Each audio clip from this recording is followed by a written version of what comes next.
Haifu. Ngoja niingie job bwana. Ana kimida na umeenda kidogo.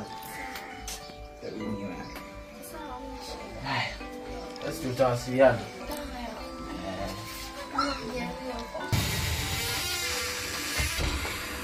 Unapata nini ndani?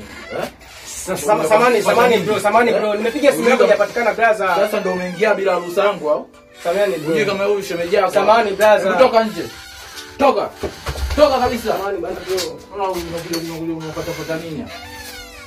Wewe na vipi unamruhusu mtu anaingia bila ruhusa? Unamruhusuje mtu anaingia bila ruhusa? Sasa umejua mimi sasa mtu anaingia hapo. Hivyo na akili kweli wewe? Ndoto umelala ndani mwata kuinuka hujainuka. Mazingira ndo hapo kama hivi. Yaani ndoto tokea nimeondoka umelala unaumwa? Najisikia vibaya. Najisikia vibaya kwa nini wakati naondoka hujaniambia sasa kama unajisikia vibaya?